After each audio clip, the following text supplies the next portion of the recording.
सलाम जुले नाजरीन मोहतरम और प्यारे बच्चों, आज डाइट स्टूडियो करगिल में करगिल के मुख्तलिफ़ अजला से मुख्तलिफ़ स्कूलों से तशरीफ़ लाए हुए बच्चे हैं जिन्होंने पिछले दिनों 12वीं जमात के CBSE एग्ज़ाम में नुमाया किरदार अदा किया है और बेहतरीन नंबरात हासिल करते हुए टॉप पोजीशंस हासिल की हैं। इनसे हम रूबरू होते हैं, इनसे हम मुखातिब होते हैं, एक एक बच्चे से बात करेंगे।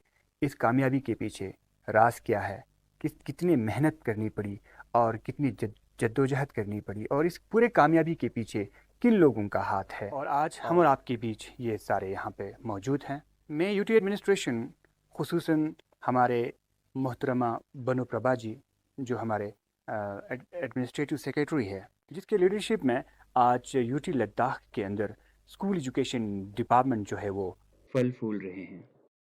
आज ज़िले करगिल हो चाहे ज़िला लेह हो, अभी तक आप तालीमी इदारों की तरफ अगर आप निगाह करेंगे तो आपको नज़र आएगा कि किस तरीके से जो है फैसिलिटीज़ और किस तरीके के सहूलियात, बाकी चीज़ें, टीचर्स और सपोर्ट जो है वो यूटी एडमिनिस्ट्रेशन ने किया है। मैडम साहबा का खुसूसी तौर पर जो हमारे क्लास 10th और 12th के बच्चे हैं इनको लेकर काफ़ी फोकस रहे हैं और ख़ासकर प्री बोर्ड एग्ज़ामिनेशन हो, असेसमेंट हो, साइकिल टेस्ट हो, आपका रिमीडियल क्लासेस हो, चाहे आपका हॉस्टल विंटर हॉस्टल्स हो, इन सारी चीज़ों को लेकर बहुत ही ज़्यादा सीरियस रहे हैं। और मैम ने ख़ुद एक एक चीज़ को लेकर रिव्यू मीटिंग्स ली हैं और बार बार इन चीज़ों को लेकर जो है डिस्ट्रिक्ट एडमिनिस्ट्रेशन से मैटर टेकअप किए हैं, चाहे सीओज़ को मोबिलाइज़ किया हुआ है, डायरेक्टर साहब को मोबिलाइज़ किया हुआ है। तो ओवरऑल जो है हम और आपके बीच आज जो नतीजा जो 12th क्लास में देखने को मिला है ये इन्हीं लोगों की काविशों और इन्हीं लोगों के एफ़र्ट्स का नतीजा है। मैं पूरे UT administration, school education department, secretary ma'am, director sir और चीफ एजुकेशन ऑफिसर और खुसूसन हमारे district administration deputy commissioner sir, तमाम एजुकेशन डिपार्टमेंट के प्रिंसिपल्स और टीचर्स साहबान की तरफ से आप सभी को यहाँ पर एक खुशामदीद के साथ साथ मुबारकबाद पेश करना चाहते हैं। तो जैसे कि आप सभी जानते हैं इस प्रोग्राम को हम आगे बढ़ाएंगे एक मुख्तसर से इंट्रोडक्शन के साथ। हम एक एक बच्चे के साथ रूबरू होंगे, एक एक बच्चे को जानेंगे कि आप कहाँ से हैं और किस सब्जेक्ट में आपने कामयाबी हासिल की है और आपने कितने नंबरात हासिल किए हैं। तो हम एक एक बच्चे के साथ आपको मुखातिब कराते हैं। Assalamu alaikum. My name is Maghduma Zahra Batul. I'm a student of Government Higher Secondary School Dras and I'm from Goshen Dras. और मैंने जो है कॉमर्स स्ट्रीम में थर्ड पोजीशन लिया है एज अ डिस्ट्रिक्ट लेवल। अस्सलाम वालेकुम viewers, my name is Arna Batool और मेरे पापा का नाम महमूद है। I am very grateful right now and I am a student of government girls higher secondary school Kargil and मैं कॉमर्स स्ट्रीम से बिलोंग करती हूँ एंड मुझे थर्ड पोजीशन मिला है and I got 82.6% in my CBSE 12th। बिस्मिल्लाहिर्रहमानिर्रहीम। अस्सलामु अलैकुम एवरीवन। मेरा नाम आसिफ अली है और मेरे वालिद का नाम अब्दुल हफीज़ है और मैं चिकतन का रहने वाला हूँ और मैंने अपना schooling government boys higher secondary school Kargil से किया है और मैं कॉमर्स स्ट्रीम में सेकंड रैंक होल्डर हूँ। अस्सलाम वालेकुम एवरीवन, मेरा नाम मुंतज़िर हुसैन है। मैंने अपना 12th government higher secondary school Chiktan से कंप्लीट किया है एंड मैं चिकतन हकमिस से बिलोंग करता हूँ और मेरा स्ट्रीम साइंस था जिसमें मैंने डिस्ट्रिक्ट सेकंड टॉप किया है with percentage of 85.89। Hello everyone, अस्सलाम वालेकुम। मेरा नाम इशरत फातिमा है और मेरे पापा का नाम नवाब अली है और मैंने schooling government girls higher secondary school से की है और मैं काकसर से बिलोंग करती हूँ और मैंने साइंस स्ट्रीम में first position with percentage of 87.6% से फ़र्स्ट पोजीशन हासिल की है। अस्सलाम वालेकुम एवरीवन, मेरा नाम खैरुन्निसा है। मेरे वालिद का नाम हैदर अली है। मैं गोशन से बिलोंग करती हूँ। मैंने 12th हायर सेकेंडरी स्कूल दराज से कंप्लीट करी है with 86.6% scoring third position in humanities. अस्सलाम वालेकुम एवरीवन, मेरा नाम नुसरत फ़ातिमा है। मेरे फादर का नाम इफ्तिखार हुसैन है और मैं गवर्नमेंट गर्ल्स हाई सेकेंडरी की स्टूडेंट हूँ। मैंने ह्यूमैनिटीज स्ट्रीम में सेकंड पोजीशन सिक्योर किया है विद परसेंटेज ऑफ 88.2। तो नाज़रीन मोहतरम, आज इस प्रोग्राम में मेरे साथ को होस्ट हैं ज़ेबुन निसा। सलाम जुले एवरीवन, मैं ज़ेबुन निसा, आपकी आज की को होस्ट। आज हमारे साथ है डिस्ट्रिक्ट टॉपर्स जिन्होंने अपनी मेहनत और डेडिकेशन से हमारे पूरे डिस्ट्रिक्ट का नाम रोशन किया है।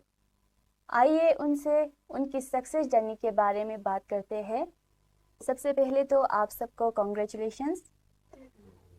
तो मेरा सबसे पहला सवाल आप लोगों से यही रहेगा कि डिस्ट्रिक्ट टॉपर्स बनके आप लोगों को कैसा फील हो रहा है, कैसा महसूस कर रहे हो आप लोग?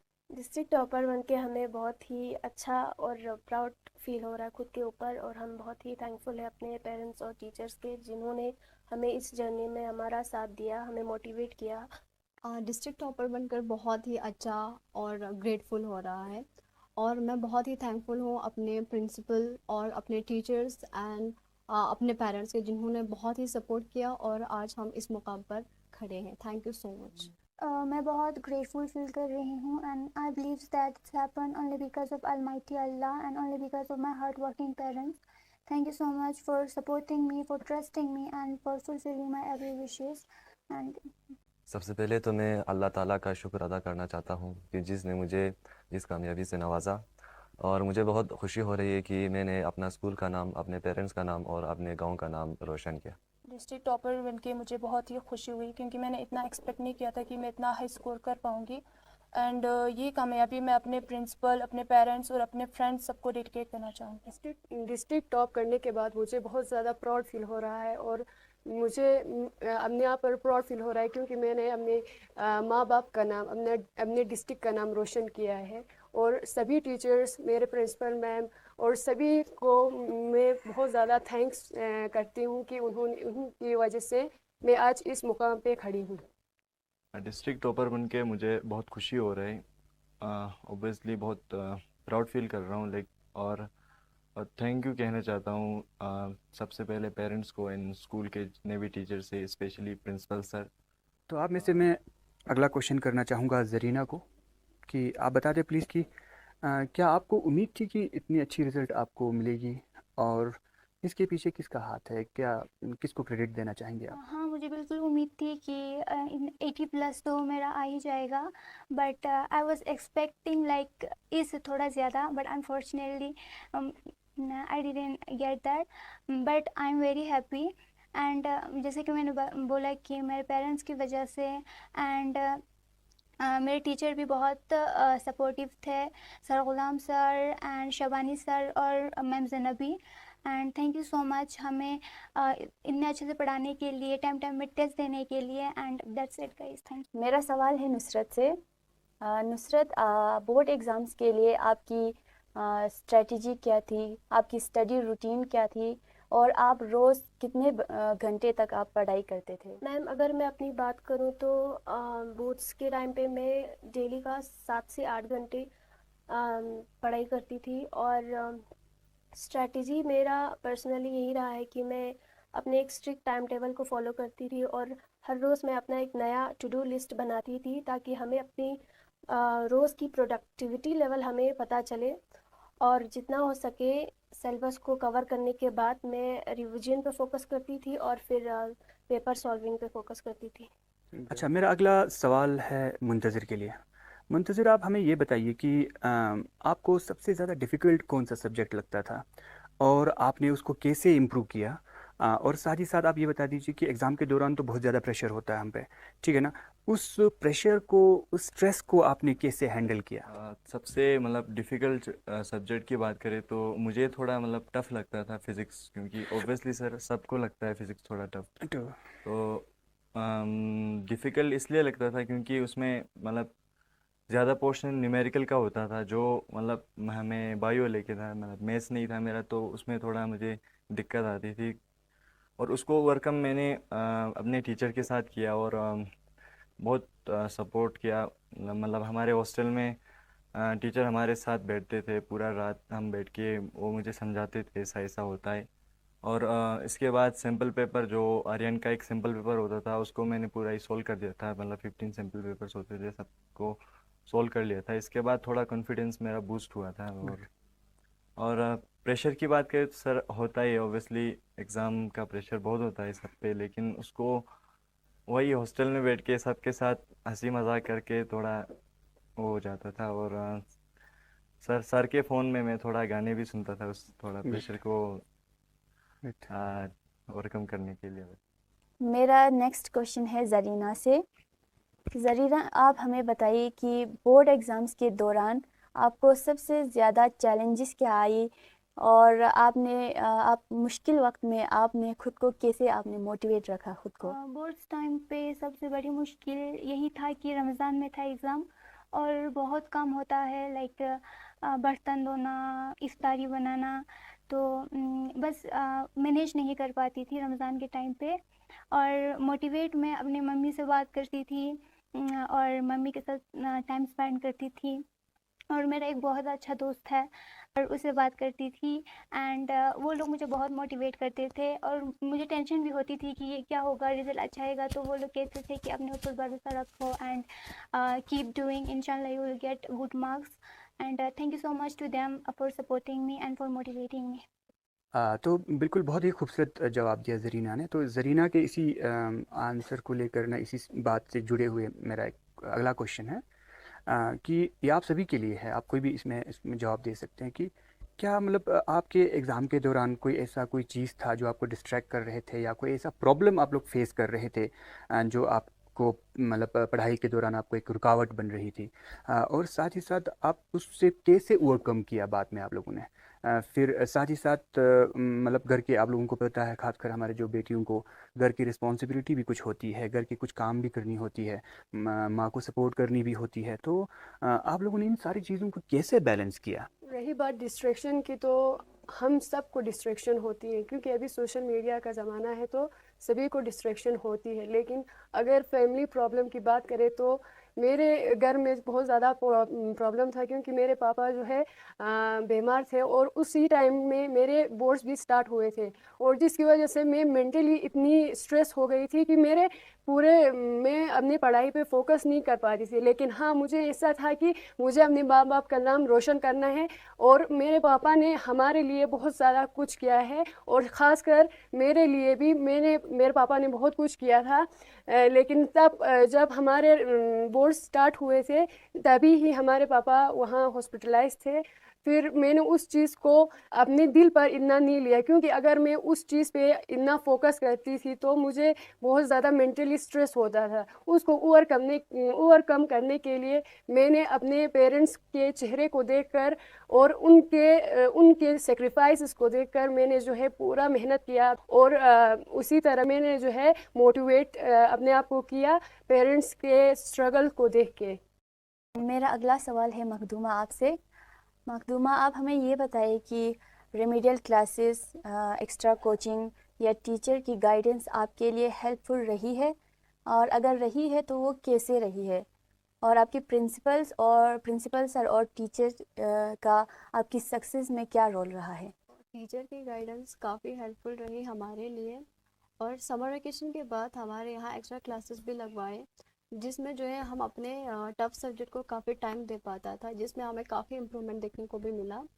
और हमारे टीचर्स एंड प्रिंसिपल्स का भी काफ़ी रोल रहा है। उन्होंने जो है हमें स्टडी मटेरियल्स प्रोवाइड करे, जिस वजह से हमारा जो पढ़ना वो काफ़ी इजी रहा।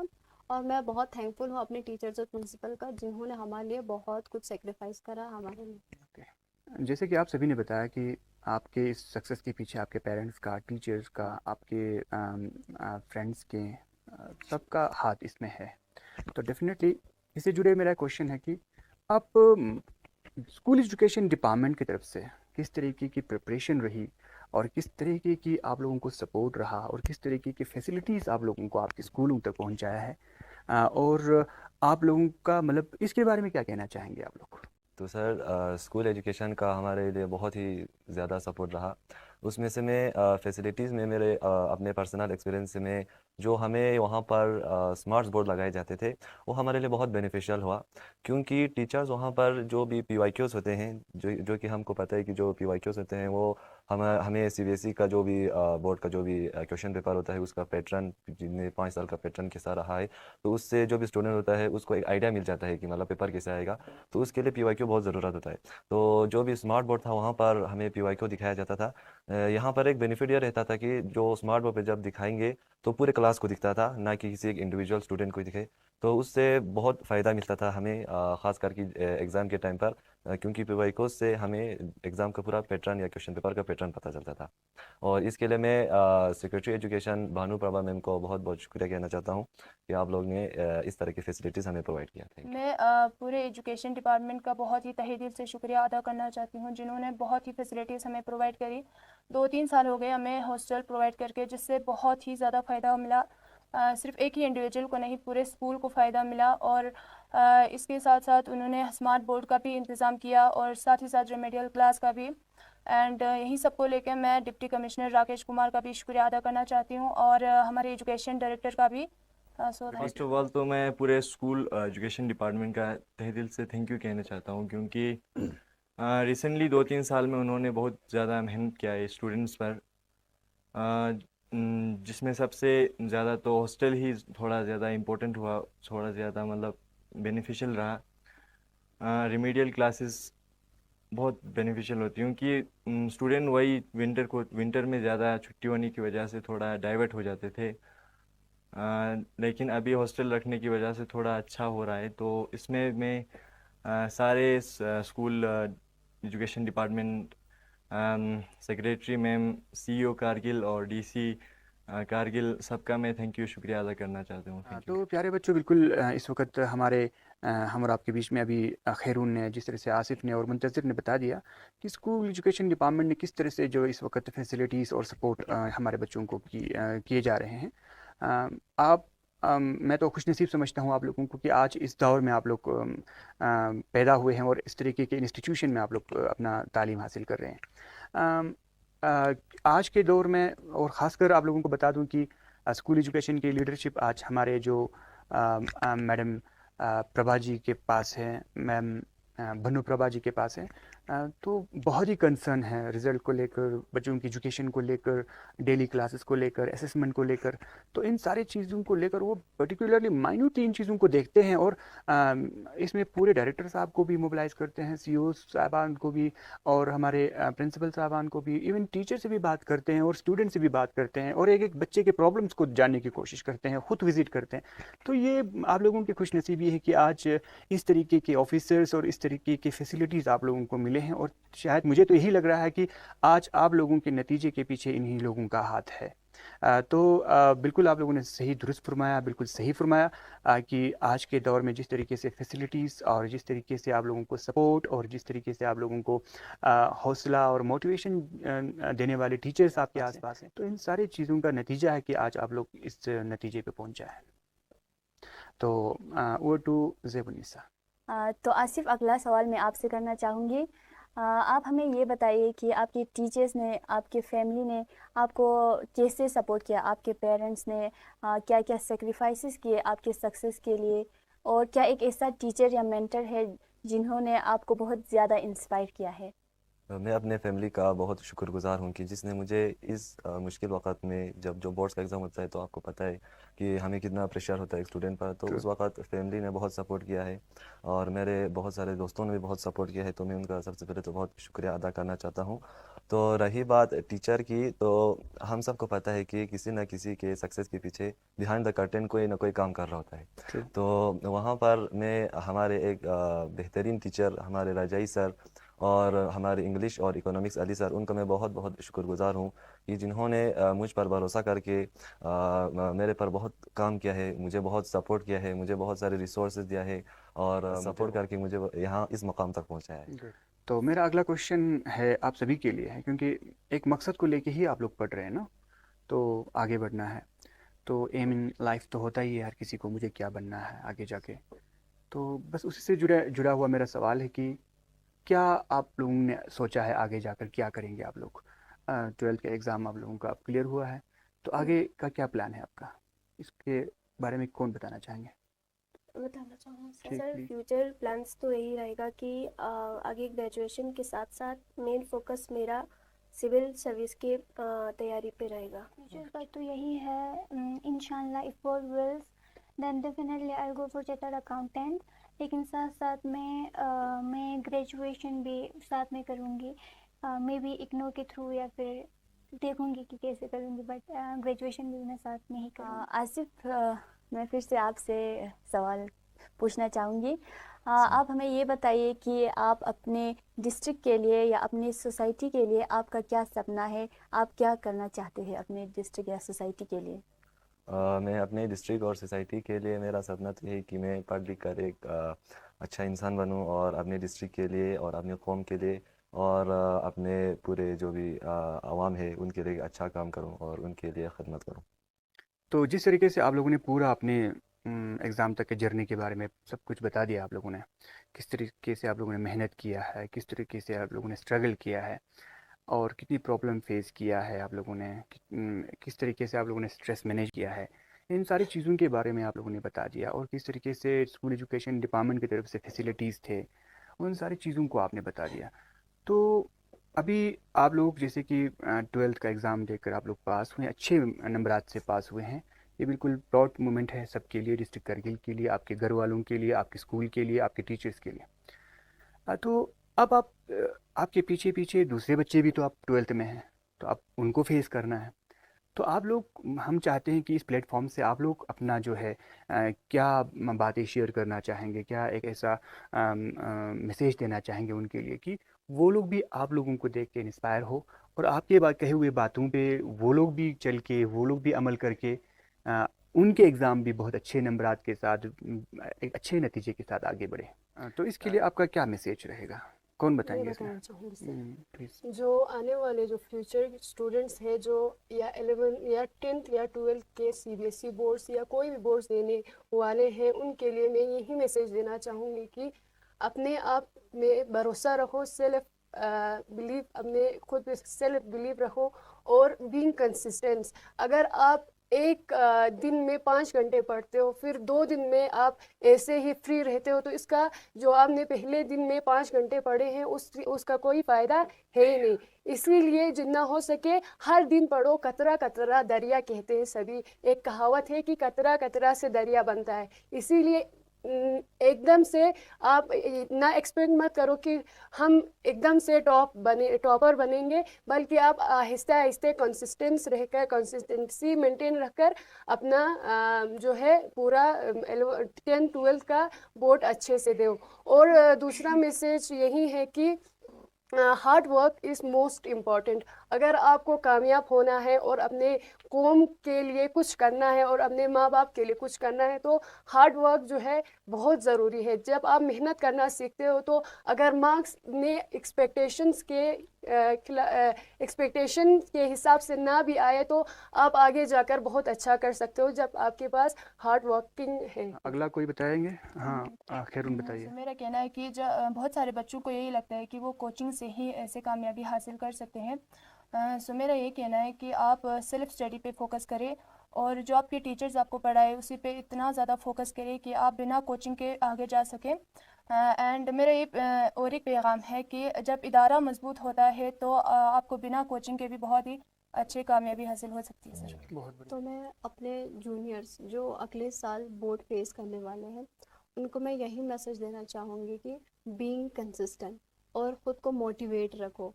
और the main thing is that कि आप जो है अपने सेल्फ बिलीव को कायम रखो, क्योंकि कहीं ना कहीं स्टूडेंट्स जो है, जब स्टूडेंट्स प्रेशराइज हो जाते हैं, तब स्टूडेंट्स जो है अपने सेल्फ बिलीव को खो देते हैं। तो उसको खोने बिल्कुल भी मत देना है। और जो है लोग उस टाइम पे लोग आपको बहुत ही बह के बातें करते हैं कि ये होगा वो होगा, तो आपको जो है ना उनके बातों को बिल्कुल भी अपने दिमाग पे नहीं लेना है। बीइंग मोटिवेटेड रहो, अपने फैमिली के साथ ज़्यादा टाइम स्पेंड करो, क्योंकि उससे भी आपका काफ़ी स्ट्रेस फ्री फील होता है। और जितना हो सके अपने ये जितने भी डिस्ट्रैक्शन चीज़ें होते हैं उनको कम करने की ज़्यादा कोशिश करें। Thank you so much. जो लोग इस साल सीबीएसई देने वाले हैं 10th 12th, उन्हें बस मैं यही बोलना चाहूँगी कि कुछ लोग होते हैं जो एग्जैजरेट करके बोलते हैं कि CBSE is very tough and all बहुत कुछ। लाइक मैं बोलना चाहूँगी कि उतना भी टफ नहीं होता है अगर आप अच्छे से मेहनत करोगे और कंसिस्टेंट रहोगे, मोटिवेट रहोगे, तो then you will definitely get good marks. 80+ लाना is very easy if you are hard working. And that's it guys, all the best for your upcoming journey. तो मैं अपने जूनियर्स को एक यही आखिरी पैगाम देना चाहता हूँ कि हमारे यहाँ पर सब लोग यही कहते हैं कि one piece of paper can not decide my future. यहाँ पर बात हार्ड वर्क की है, ना कि आपका एक डिग्री की या आपका एक कोई डिग्री का कोई यहाँ पर बात नहीं है। अगर आप यहाँ पर हार्ड वर्क करना सीख गए तो इन फ्यूचर अगर आप किसी भी दूसरे फील्ड में जाएंगे, अगर आप वहाँ हार्ड वर्क करेंगे तो आपको सक्सेसफुल होने से कोई नहीं रोक सकता। अगर आप यही पर से ही हार्ड वर्क करना छोड़ देंगे तो इन फ्यूचर आप किसी भी फील्ड में भी जाए तो आपको हार्ड वर्क करने में बहुत मुश्किल आएगी, तो उस फील्ड में एक्सेल करना आपके लिए बहुत मुश्किल हो जाएगा। Thank you. बहुत ही अच्छी एडवाइस दी आप लोगों ने अपने जूनियर्स के लिए। तो मेरा अगला सवाल रहेगा मुंतज़िर आपसे। मुंतज़िर हमें बताइए कि एक स्टूडेंट के लिए डिसिप्लिन और टाइम मैनेजमेंट कितना इम्पोर्टेंट है, और जो स्टूडेंट्स एग्ज़ाम से डरते हैं उनको आप क्या मैसेज देना चाहेंगे? तो स्टूडेंट्स के लिए डिसिप्लिन और टाइम मैनेजमेंट बहुत ज़रूरी है।